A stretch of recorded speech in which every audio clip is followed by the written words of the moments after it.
Namaskar, welcome at English Study. I am Rekha Gupta. Today we will read about the age of Chaucer, जिसमें Geoffrey Chaucer, William Langland, John Wycliffe, John Mandeville और John Gower के बारे में study करेंगे detail में। तो please video को like और शेयर करें and do not forget to subscribe the channel. Let us first read about the leader of the age, Geoffrey Chaucer. तो जॉफरी चौसर की लाइफ के बारे में थोड़ा सा देख लेते हैं।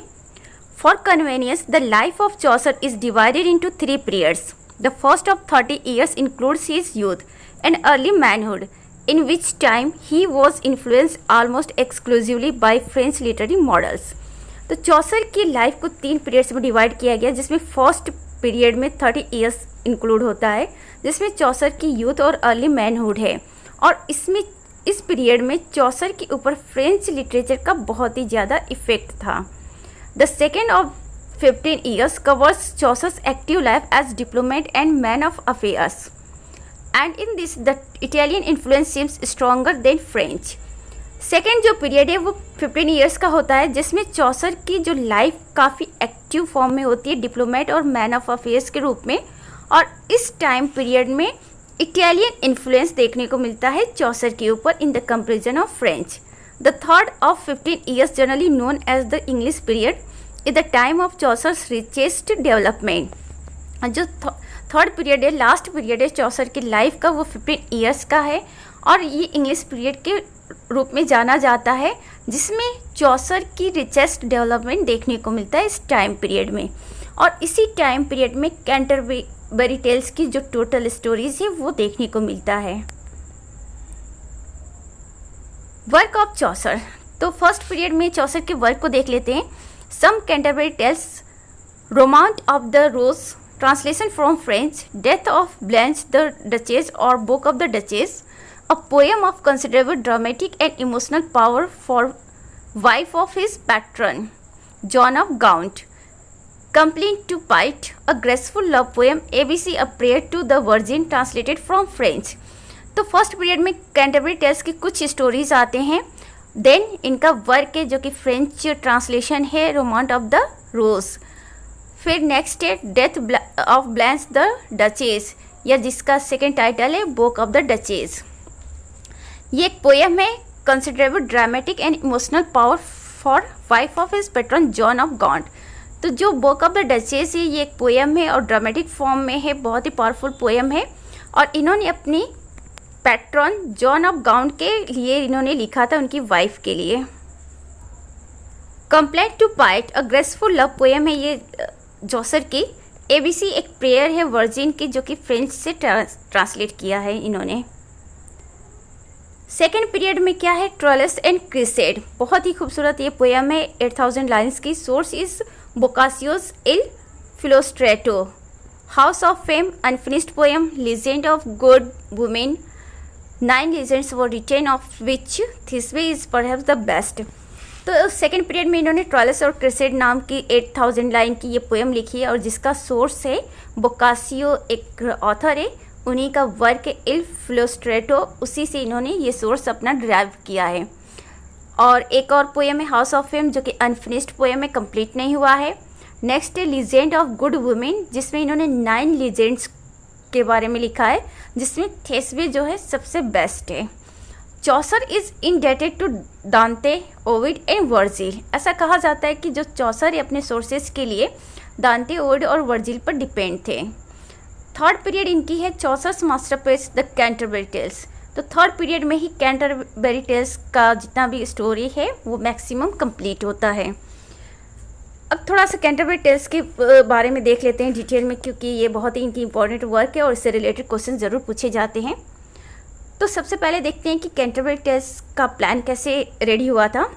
चौसर choose inn of Southwark, point of departure for the shrine of Thomas a Becket in Canterbury. जब चौसर ने अपनी कैंटरबरी टेल्स को कंपोज करने के बारे में सोचा तो इन्होंने एक इन यूज किया साउथ वर्क में, और वहाँ पे क्या होता है कि लोग जो पिलग्रिमेज हैं, तीर्थयात्री, वो इकट्ठा होते हैं कहाँ जाने के लिए, Thomas a Becket in Canterbury. तो कैंटरबरी में थॉमस ए बैकेट का श्राइन है, वहीं के लिए वो लोग वहाँ पे इकट्ठा होकर जाते हैं। तो चौसर ने उसी पॉइंट को, उसी सेटिंग को यहाँ पे चूज़ किया है। tabard in Chaucer and other pilgrims stayed. अब यहाँ पे जो ओरिजिनल कैंटरबरी टेल्स है चौसर के, उसमें टेबार्ड इन नाम दिया गया है साउथवर्क इन को, और वहाँ पे चौसर और दूसरे जो पिलग्रिम्स है वो ठहरते हैं. The jovial host of the Tabard inn suggest that each of the company shall tell 4 tales to going and to coming, and whoever tells the best story shall be given a fine supper at the general expense when they will come back.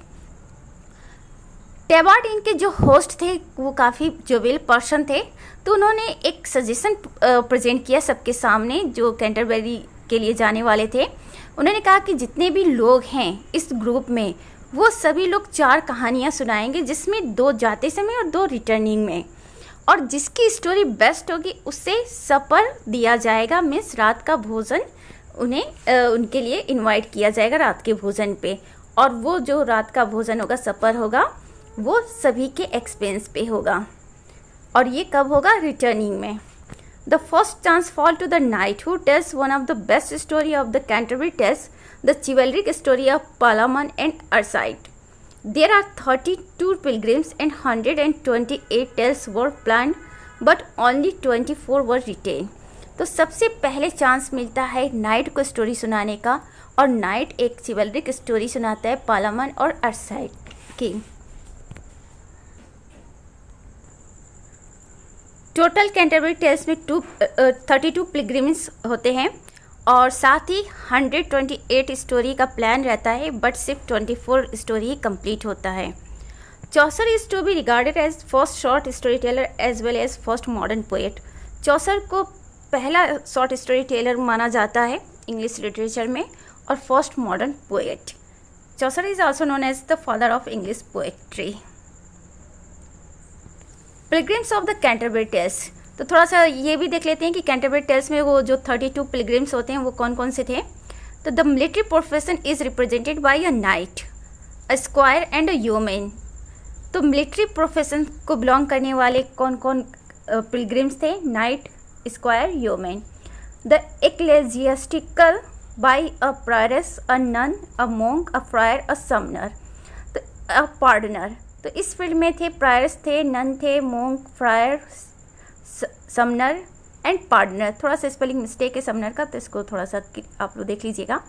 A poor person, a clerk of Oxford, a lawyer, a physician, a Franklin, a merchant, a Shipman, a Miller, a cook, a municipal, a रीव, a haberdasher, a carpenter, a weaver, a dyer, a tapicer, Alison, known as the wife of Bath. तो ये सारे character थे, ये सारे pilgrims थे Canterbury Tales के. Alison को wife of Bath के नाम से भी जाना जाता है. The knight's tell.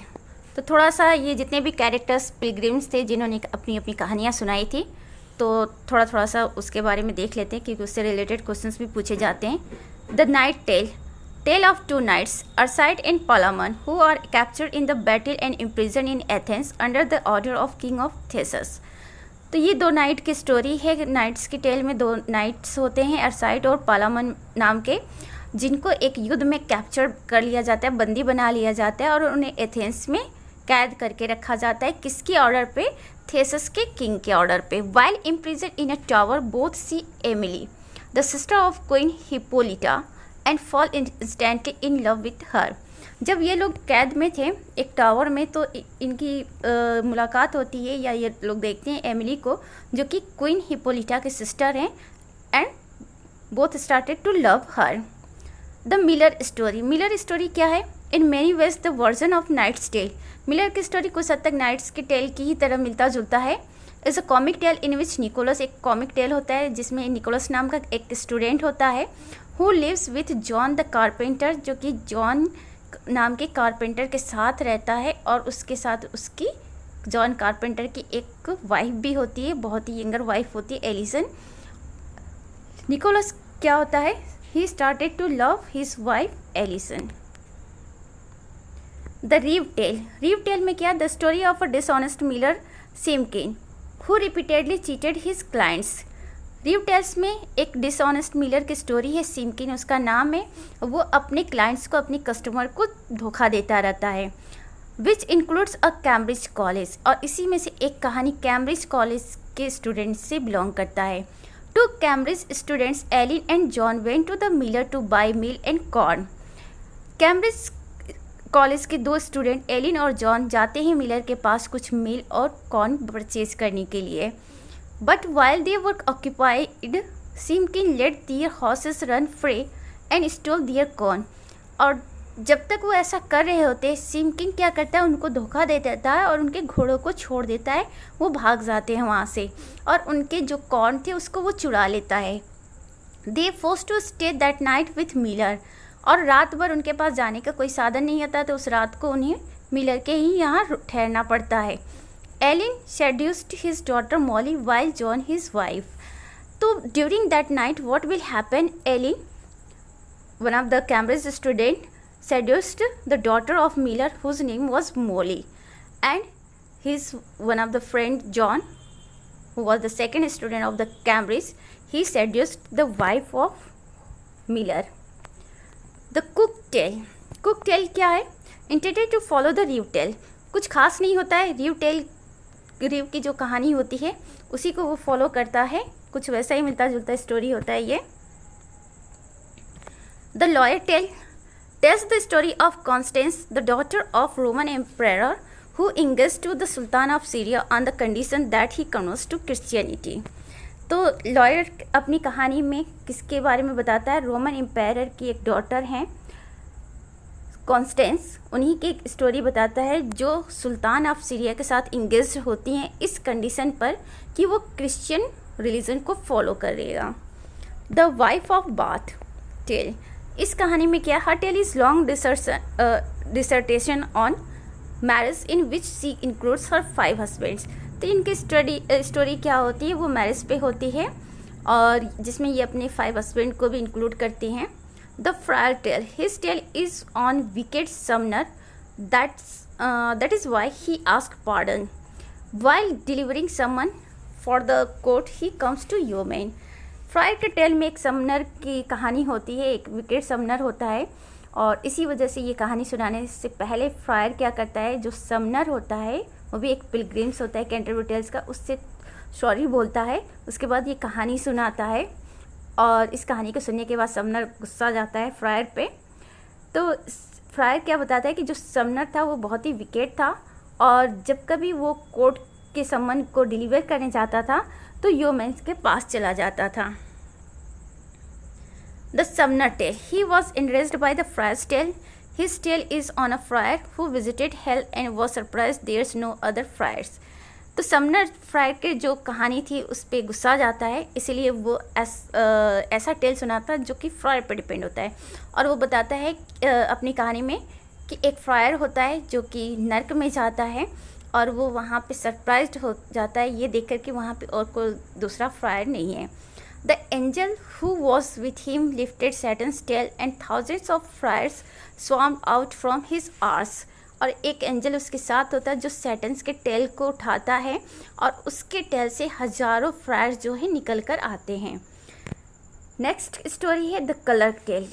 कलर की क्या कहानी है? He recounts the story of Walter an Italian marquis who finally decides to take a wife after the people of his province object his long-time status of a bachelor. तो colour की कहानी सुनाता है Walter नाम के person की जो कि इटालियन मार्किस है और वो फाइनली डिसाइड करता है शादी करने का क्योंकि उसके प्रोविंस के लोग ऑब्जेक्शन करते हैं बिकॉज वो काफ़ी लंबे समय तक बैचलर स्टेटस में रहता है, इसीलिए ऑब्जेक्शन होने की वजह से उसको शादी करनी पड़ती है। The merchant tale, he tells his unfaithful wife. Merchant की टेल क्या एक अनफेथफुल वाइफ को लेकर है जिसमें एक जनवरी नाम का एल्डरी ब्लाइंड नाइट होता है जो कि डिसाइड करता है एक यंग वुमेन के साथ शादी करने के लिए, जबकि उसका ब्रदर प्लेस्बो जो है ऑब्जेक्शन करता है, फिर भी वो शादी कर लेता है। Later on his wife makes affair with his squire Damian, और बाद में उसकी जो वाइफ होती है she was not sexually satisfied with the January the elderly blind knight, that is why she makes an affair with his squire Damian. यहाँ पे his की स्पेलिंग को क्लियर कर लीजिएगा, थोड़ा सा मिस्टेक हो गया है। नेक्स्ट स्टोरी है the squire tale about a mysterious knight who comes to the court a Tartary and gives a mechanical horse to the king Cambuskan which can carry him anywhere in the globe and return within a day. Square के tale में एक mysterious night की कहानी होती है जो कि Tartary court में आता है और वहाँ के किंग कैम्बिस्कॉन को एक मैकेनिकल हॉर्स देता है और वो हॉर्स ग्लोब के किसी भी कॉर्नर पे वो ले जा सकता है और एक दिन के अंदर वापस आ सकता है. The physician tale tells about Virginius, a respected Roman knight whose daughter Virginia was an incomparable beauty. Physician के टेल में किसकी कहानी होती है? वर्जीनियस की होती है जो कि एक बहुत ही रिस्पेक्टेड रोमन नाइट है जिसकी डॉटर वर्जीनिया होती है जो कि बहुत ही खूबसूरत होती है. The pardoner tale. Next tale pardoner की है about 3 rioters who search death for the vanquish him. They find an old man who tells them that they can find death under a tree, but they find only treasure. पार्डनर्स के tale में क्या होता है कि 3 writers की story होती है जो कि डेथ की सर्च में जाते हैं. एक ओल्ड पर्सन उनसे मिलता है जो बताता है कि उन्हें एक पेड़ के नीचे उन्हें डेथ मिलेगा और जब उस पेड़ के नीचे वो जाते हैं तो वहाँ पे बहुत सारा खजाना उनको मिलता है. The shipman tale a story of a thrifty merchant and his wife. Shipman की कहानी क्या है? एक बहुत ही कंजूस मर्चेंट और उसकी वाइफ की स्टोरी है. The prioress tale. Prioress tale में क्या है? The story about a young Christian child who lives in a town of Asia dominated by vicious Jewish population.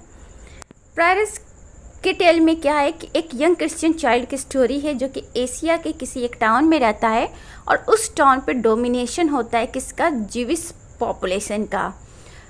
Jews later on क्या हो जाते हैं? उस बच्चे से, जो क्रिश्चियन बच्चा है, उससे गुस्सा जाते हैं और उसको मार देते हैं. चौसर टेल. चौसर भी उन पिलग्रिम्स थे कैंटरबरी टेल के लिए, उसमें से एक चौसर भी थे. तो इनको भी कहानी सुनाना होता है अकॉर्डिंग टू रूल. तो ये भी कहानी सुनाते हैं किसके बारे में? सर टोपास के बारे में. A florid and fantastic poem in rhyming couplet just to annoy other pilgrims. तो इनकी जो टेल होती है वो राइमिंग कपलेट्स में होती है, एक खूबसूरत पोएम के फॉर्म में होती है और इनकी कहानी बस किस लिए होता है? जो दूसरे पिलग्रिम्स होते हैं उनको चिढ़ाने के लिए. तो चौसर की टेल क्या है? सर टोपास के बारे में. The monk tale. Not a narrative at all but instead an account of historical and literary figure. Adam, Samson, Hercules, the king Pedro of Spain, Bernabo, Visconti, Nero, Julius Caesar, Croesus. तो जो monk की tell है वो कोई narrative tell तो नहीं होती है, वो हिस्ट्री और लिटरेरी फिगर के ही बारे में बताते हैं जिसमें कौन कौन लीजेंड शामिल होते हैं. Adam, Samson, Hercules, the king Pedro of Spain, Bernabo, Visconti, Nero, Julius Caesar and Croesus. तो इन्हीं के बारे में वो कहानी सुनाते हैं और ये लोग हिस्टोरिकल पर्सन हैं, हिस्टोरिकली ये लोग लीजेंड है और लिटरेरी फिगर भी हैं ये लोग. नेक्स्ट टेल है नन की tale. The story of rooster Chanticleer and the hen Pertelot. Chanticleer was ill one night and had a disturbing dream that he was chased by a fox. तो none की tell में क्या होता है? कॉन्टिक्लियर और एक पर्टेलोट की स्टोरी है जिसमें कॉन्टिक्लियर एक रात को बीमार हो जाता है और उसको एक डिस्टर्बिंग ड्रीम आता है, एक सपना आता है जो उसको डिस्टर्ब करता है और सपने में क्या आता है कि फॉक्स उसका पीछा कर रहा है. The second nun tale. A biography of Saint Cecilia, who converts her brother and husband into Christianity during the time of Roman Empire when Christianity was considered illegal. Second nun की कहानी क्या है? Saint Sicilia के biography के बारे में बताती हैं जो अपने ब्रदर और हस्बैंड को क्रिश्चियन धर्म में कन्वर्ट कर लेती हैं रोमन एम्पायर के समय, जिस समय क्रिश्चियनिटी को फॉलो करना इलीगल माना जाता था. The Canon's Yeomen tell a story of the work of a canon and the means by which they defraud the people by making them think that they can duplicate the money. तो Canon's Yeomen के tale में क्या होता है कि वो एक cannon के वर्क की कहानी बताते हैं जो कि लोगों को फ्रॉड करता है और उन्हें बताता है कि कैसे मनी को डुप्लीकेट किया जा सकता है.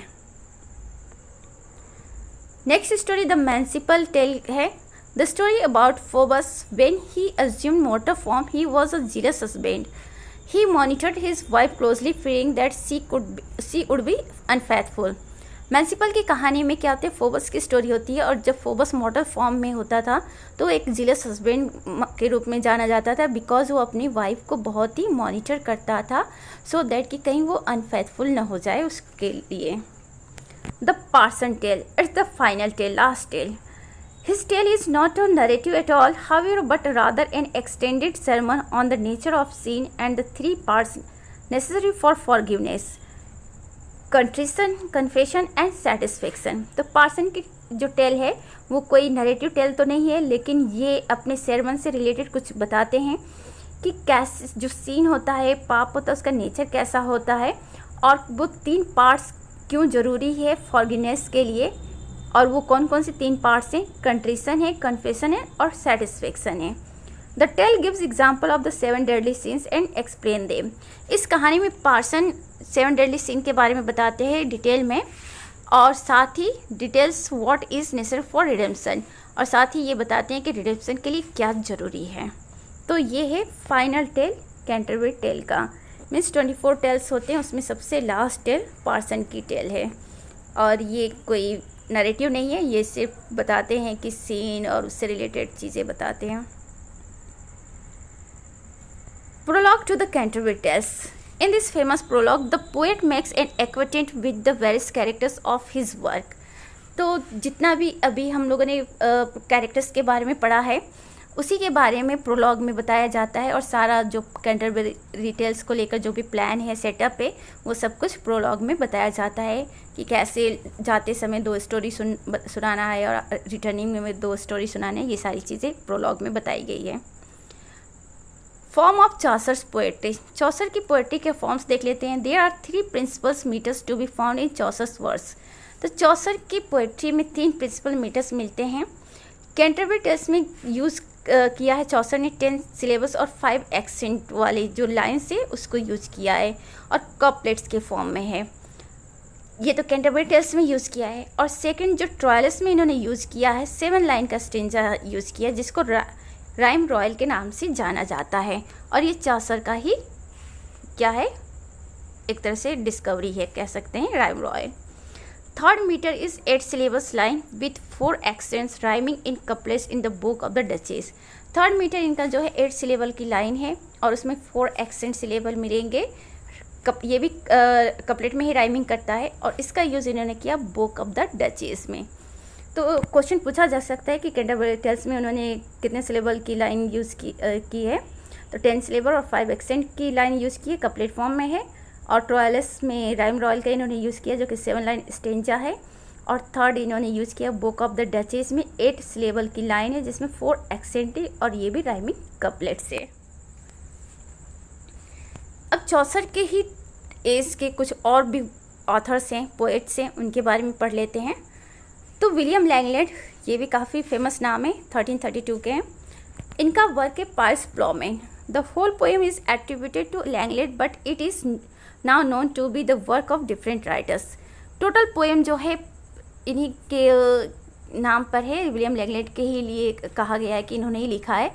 लेकिन ऐसा माना जाता है कि इस पोएम के कुछ जो लाइन्स है वो अदर राइटर्स ने भी लिखे हैं. तो it first appeared in 1362 as a poem of 1800 lines. तो 1362 में ये पोएम आया था 1800 के लाइन्स में, और इसी 1800 लाइन्स को माना जाता है कि विलियम लैंगलैंड ने कंपोज किया था.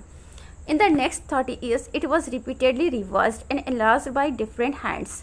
और अगले 30 साल तक इसको रिपीटेडली रिवाइज किया गया और इसको बढ़ाया भी गया. इसमें लाइन्स बढ़ाए गए हैं, और ऐसा माना जाता है कि अलग अलग लोगों ने ऐसा किया है. Till it reached it's final form of about 15,000 lines. और फिर लेटर ऑन ये 15,000 लाइन्स की पोएम हो जाती है. तो 15,000 लाइन्स में 1800 लाइन्स विलियम लैंगलैंड का माना जाता है, बाकी दूसरे ऑथर्स का माना जाता है. लेकिन टोटल पोएम जो पायस प्लॉमेन है वो इन्हीं को कंट्रीब्यूटेड है, विलियम लैंगलैंड को ही. Now it is in 2 distinct parts. अब इस वजह से ये 2 डिस्टिंक्ट पार्ट्स में है पायर्स प्लॉमेन, क्योंकि first part obviously William Langland की ओपिनियन रही होगी, उनका विचार रहा होगा, उनके थॉट्स के फ्लो रहे होंगे। तो the first containing the vision of Piers an allegory of life, the second a series of vision called the search for Dobest. देखिए फर्स्ट पार्ट जो कि आई थिंक विलियम लैंगलैंड ने लिखा हुआ था, तो उसमें इन्होंने पायर्स के विज़न के बारे में लिखा है जो कि एक लाइफ की एलिगरी है। और सेकेंड सीरीज़ में द सर्च फॉर डोबेस्ट के बारे में लिखा गया है, जिसका मतलब होता है do well better best. The 7 deadly sins के बारे में है सेकेंड पार्ट में। The entire poem is in strongly accented alliterative lines like Beowulf. और टोटल पोएम एक्सेंटेड फॉर्म में है और एलिटरेटिव फॉर्म में है, जितने भी लाइन्स है वो एलिट्रेशन के फॉर्म में है, just like Beowulf. John Wycliffe 1324 to 1384, the most powerful English figure of the 14th century. Though a university man and a profound scholar, he sides with Lenglet and his interests are with the people rather than with the privileged classes, for whom Chaucer writes. John Wycliffe जो हैं 14th century के बहुत ही powerful English figure रहे हैं और ये काफ़ी scholar पढ़े लिखे पर्सन थे, फिर भी ये कॉमन लोगों के बारे में लिखा करते थे, जैसा कि लैंगलैंड भी थे, कॉमन पीपल के ही बारे में लिखा करते थे। जहाँ चौसर हाई प्रोफाइल लोगों के बारे में लिखा करते थे, ये लोग कॉमन पीपल के बारे में। His great work which earned him the title of father of English prose is the translation of the Bible. इनका सबसे बड़ा वर्क था बाइबल का ट्रांसलेशन और उसी की वजह से इन्हें टाइटल मिलता है father of English pros. Wycliffe himself translated the gospels and much more of the new testament. इन्होंने गॉस्पेल्स वगैरह ट्रांसलेट किए थे और न्यू टेस्टामेंट को भी काफ़ी हद तक ट्रांसलेट किया था। The rest was finished by his followers. New testament के कुछ पोर्शन को इन्होंने ट्रांसलेट किया था और बची हुई पोर्शन को इनके फॉलोअर्स ने ट्रांसलेट किया था, जिसमें स्पेशली निकोलस ऑफ हेयरफोर्ड है। The whole work was revised in 1388 by John Purvey, a disciple of Wycliffe. और पूरे वर्क को 1388 में रिवाइज्ड किया गया था, किसके द्वारा? जॉन पुरवे के द्वारा, जो कि विक्लिफ के ही शिष्य है। तो it is all about John Wycliffe. Next is John Mandeville.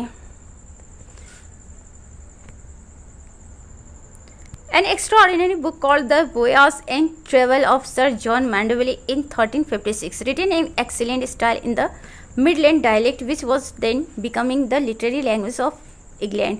तो जॉन मैंडेविले का वर्क है voyage and travel of sir John Mandeville in 1356 में ये वर्क आया था और इसकी स्टाइल जो है बहुत ही एक्सीलेंट है। मिडलैंड डायलेक्ट में इन्होंने लिखा था और उस समय की ये लिटरेरी लैंग्वेज होती थी इंग्लैंड की। This collection of travelers tales is simply a compilation from Orderic, Marco Polo and various other sources. तो ये एक तरह का कलेक्शन है ट्रेवलर्स का और इसके सोर्स हैं ऑर्डोरिक, मार्को पोलो और दूसरे जो ट्रेवलर्स रहे हैं। The original work was probably in French, which was speedily translated into Latin then into English. ऐसा माना जाता है कि जो जॉन मैंडेविले का वर्क है वो ओरिजिनली फ्रेंच लैंग्वेज में हुआ करता था और इन्होंने उसे ट्रांसलेट किया है। अब लेटर ऑन वो फ्रेंच वर्क लैटिन में ट्रांसलेट हुआ और देन इंग्लिश में bye John Mandeville. In the prologue of the English version, the author calls himself John Mandeville and gives an outline of his wide travels during 30 years. Prologue भी है इस work का, voyage and travels का, और उस prologue में author ने खुद को जॉन बताया है, जॉन मैंडेविले बताया है और इन्होंने अपने 30 ईयर्स की जो ट्रैवलिंग है उसका एक्सपीरियंस प्रेजेंट किया है। Next is and final author of the Chaucer age is John Gower 1330-1408। The scholar and literary man. John Gower जो थे वो स्कॉलर और लिटरेरी मैन थे, मीन्स काफ़ी एजुकेटेड पर्सन थे। was an English poet and contemporary of William Langland and the Pearl poet। तो ये William Langland के कंटेम्प्रेरी रहे और साथ में पर्ल पोएट याद है आप लोग को बताए थे प्रीवियस वीडियो में कि एक पोएम है द पर्ल नाम की और उसी के ऑथर के समकालीन ये माने जाते हैं जॉन गोवर। और साथ ही ये जॉफरी चौसर के पर्सनल फ्रेंड भी रहे हैं। He is remembered primarily for his 3 major works. ये अपने 3 मेजर वर्क के लिए जाने जाते हैं। मिरर डी अलोमे, वॉक्स क्लेमेंटिस एंड कोफेसियो अमांटिस, ये 3 इनके वर्क है जॉन गोवर के। और ये 3 लॉन्ग पोएम्स से written in French, Latin and English. ठीक है, तो रिस्पेक्टिवली ये 3 इनके लॉन्ग पोएम हैं जो कि फ्रेंच लैंग्वेज में भी लिखा गया है, फर्स्ट वाला, सेकेंड वाला लैटिन में लिखा गया, थर्ड वाला इंग्लिश में। थर्ड वन इज कोफेसियो अमांटिस, ये इंग्लिश में है। क्लेमेंटिस जो है, वॉक्स क्लेमेंटिस लैटिन में है, और मिरर डी ओमे जो है वो फ्रेंच में है। Which are united by common moral and political themes, ऐसा माना जाता है कि ये तीनों वर्क ही मॉरल और पॉलिटिकल थीम पर बेस्ड है और एक दूसरे से कनेक्टेड है। तो this is all about today's video. इस वीडियो में हमने चौसर के एज के बारे में डिटेल में स्टडी की है और चौसर के कैंटरबरी टेल्स को भी डिटेल में स्टडी किया है। इससे अच्छा वीडियो मुझे नहीं लगता कि आप लोग को मिलेगा जिसमें इतने सारे इंपॉर्टेंट फैक्ट्स भी हैं और बहुत ही ये स्कोरिंग फैक्ट्स आपको दिया गया है जो एग्ज़ाम्स में जनरली आते ही हैं। तो प्लीज़ वीडियो को लाइक और शेयर करें और सब्सक्राइब करना बिल्कुल ना भूलें। Thanks for watching.